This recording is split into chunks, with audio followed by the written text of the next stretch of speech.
আমার আজকের রেসিপি গোলাপজাম। মাত্র 1.5 কাপ গরুর দুধ দিয়ে 2 কেজি গোলাপজাম তৈরি করতে পারবেন। সেই সাথে এই গোলাপজাম তৈরি করতে ডিমের দরকার হবে না। খুব ইজিভাবে শেয়ার করেছি। কিছু টিপস জানা থাকলে এই গোলাপজামটা একদমই ঠিকঠাক হয়ে যাবে। তাই আশা করছি আমার আজকের এই গোলাপজামের রেসিপিও সবার কাছে ভালো লাগবে। রেসিপিটা একটু মনোযোগ দিয়ে তারপরে তৈরি করবেন। গোলাপজাম তৈরি করার আগে শিরা তৈরি করে নিতে হবে। চুলায় একটা পাত্র বসিয়ে 2 কাপ নিয়ে নিচ্ছি চিনি, আর 2 কাপ দিয়ে দিচ্ছি পানি, আর এখানে 3টার মতো দিয়ে দিচ্ছি এলাচ। তারপর এই শিরাটা ফুটিয়ে নিতে হবে, আর নেড়ে চেড়ে দিচ্ছি খুব ভালো করে।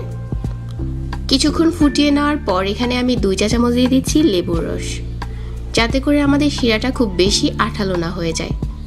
এখন চুলা থেকে নামিয়ে একটা সাইডে রেখে দিচ্ছি।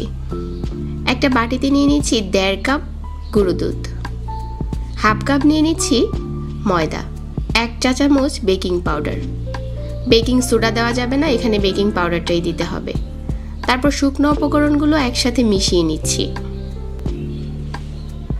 যখন মেশানো হয়ে যাবে এখানে 2 টেবিল চামচ দিয়ে দিচ্ছি ঘি। চাইলে ঘিয়ের পরিবর্তে তেলটাও নিতে পারবেন, তবে ঘি দিলেই মিষ্টির রেজাল্টটা ভালো পাওয়া যাবে। তারপর ঘিয়ের সাথে এই শুকনো উপকরণগুলো খুব ভালো করে মিশিয়ে নিতে হবে। একটু সময় নিয়ে মেশাবেন। তো আমার এখানে এই শুকনো উপকরণগুলো মেশানো হয়ে গেছে। শুকনো উপকরণগুলো যখন মেশানো হয়ে যাবে এখানে 1/2 কাপ দিয়ে দিচ্ছি লিকুইড মিল্ক। এটা আগে থেকে জাল করা ঠান্ডা লিকুইড মিল্ক। এই লিকুইড মিল্কটা দিয়েই মিষ্টির ডোটা তৈরি করতে হবে। যখন মেশানো হয়ে যাবে 5 মিনিটের মতো রেস্টে দিয়ে দিচ্ছি, আর 5 মিনিট পর হাতে একটু ঘি লাগিয়ে মিষ্টির বলগুলো বানিয়ে নিতে হবে। তো আমার এখানে একটা একটা করে সবগুলো বল বানানো হয়ে গেছে। এখন মিষ্টিগুলো ভেজে নেওয়ার পালা। চুলায় মিডিয়াম আঁচে তেল গরম করে নিয়েছি। তেলটা কিন্তু এখনও খুব ভালো করে গরম হয়নি। তারপর সবগুলো মিষ্টির বল দিয়ে দিতে হবে। মিষ্টির বলগুলো ছাড়ার পরেও চুলার আঁচটাকে কমিয়ে রাখতে হবে কিছুক্ষণ। আর কিছুক্ষণ পরেই দেখা যাবে যে আস্তে আস্তে করে ফুটতে শুরু করছে। আর মিষ্টি যদি ঠিকঠাক থাকে এগুলো এমনিতেই ঘুরে যাবে। এপাশ ওপাশ করে নাড়িয়ে দিলে সব পাশেই মিষ্টির কালারগুলো দেখতে খুব সুন্দর হবে। বাঁচতে বাঁচতে একটা সময় দেখা যাবে যে অনেকটাই লাল হয়ে গেছে।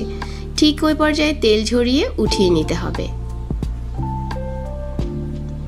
উঠিয়ে একটা প্লেটে নিয়ে নিচ্ছি, আর 5 মিনিটের মতো রেস্টে দিয়ে দিচ্ছি।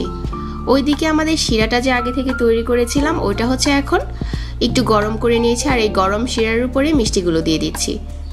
আর ঢাকনা দিয়ে ঢেকে দিচ্ছি 1 ঘন্টার জন্য। 1 ঘন্টা পর আমাদের এই গোলাপজাম একদম তৈরি হয়ে গেছে, আর সেই সাথে খুব ভালো করে শিরাটাও টেনে নিয়েছে। এখন এগুলো পরিবেশন করার পালা। এখন নিশ্চয়ই অপেক্ষা করছেন একটা মিষ্টি কেটে দেখানোর জন্য। সেই সাথে এই মিষ্টিটা খেতে কিন্তু অনেক সফট হয়েছে। যারা মিষ্টি দই ডিম পছন্দ করেন না তারা চাইলে আজকের এই রেসিপি ফলো করে তৈরি করতে পারেন। সবাইকে ধন্যবাদ জানাচ্ছি, আর সেই সাথে বিদায় নিচ্ছি। আল্লাহ হাফেজ।